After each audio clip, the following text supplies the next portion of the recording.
Hi, I'm Crystal from Hello Creative Family. And I'm Raj with Pink Chai Living. For me, tea and creativity go hand in hand. I feel like I'm at my creative best when I have a cup of tea nestled between my fingers. I love a good cup of chai, but I've yet to perfect the perfect recipe. So today I asked my good friend Raj if she would teach me the secrets behind making her famous chai tea. Thanks, Crystal. Anyone who reads my blog or follows me online knows that chai is a big part of my day. It's a ritual I never skip. The chai recipe I'm going to share today comes from northern India, from the state of Punjab. That's where my family is from, so I'm going to share an authentic homemade recipe with you.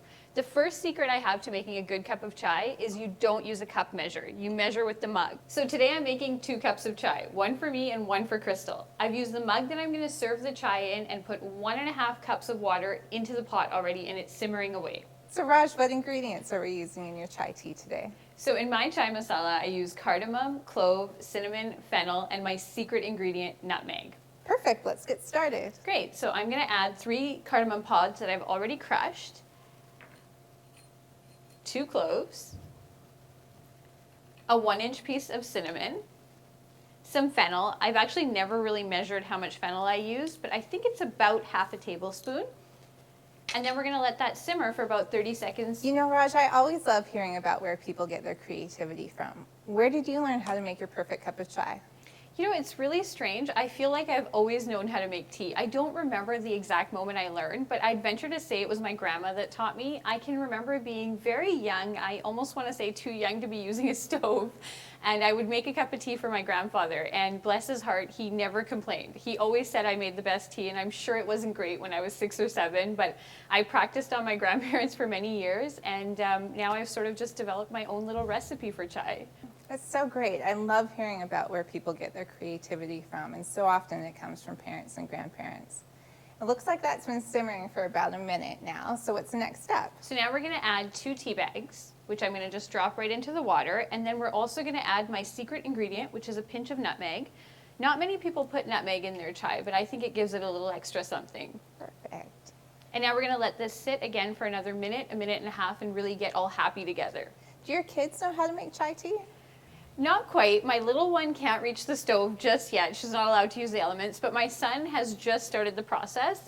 He'll put the water on and add the seasonings, but he doesn't actually get to pour it out and put it in the cup. But he's so excited to make me a cup of chai. It's really nice. I love that you've passed on that tradition to your kids that you learned from your grandparents. Absolutely.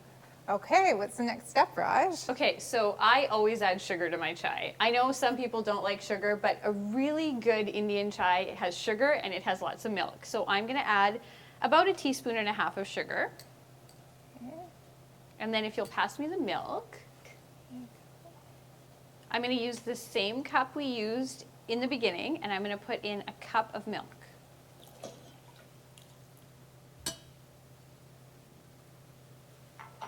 So Raj, for people who haven't had a chance to visit Pink Chai Living yet, tell us about some of your favorite craft projects. I would say my absolute favorite project is a recent IKEA hack I did. I converted my old pine IKEA table into a bright, colorful table, kind of inspired by a trip I recently took to Jaipur in India.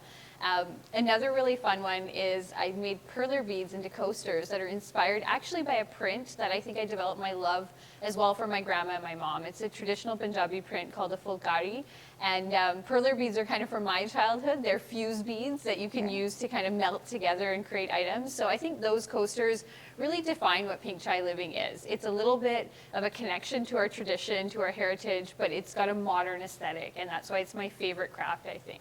I've seen both of those projects and they're great. All right, Crystal, it's the moment of truth. I hope you like this cup of chai. Raj, it smells so good in here. The spices and the sweetness. I can't wait to try it. All right, give it a taste.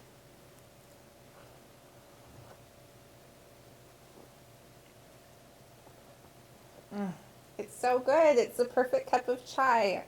Thank you. I can't wait to try making this at home. Thank you so much for sharing your recipe with us. Thanks for having me on Hello Creative Family. You're welcome. If you guys have enjoyed this video, be sure you follow our links below. I'm Raj from pinkchailiving.com. And I'm Crystal from HelloCreativeFamily.com. See you next time. Cheers. Cheers.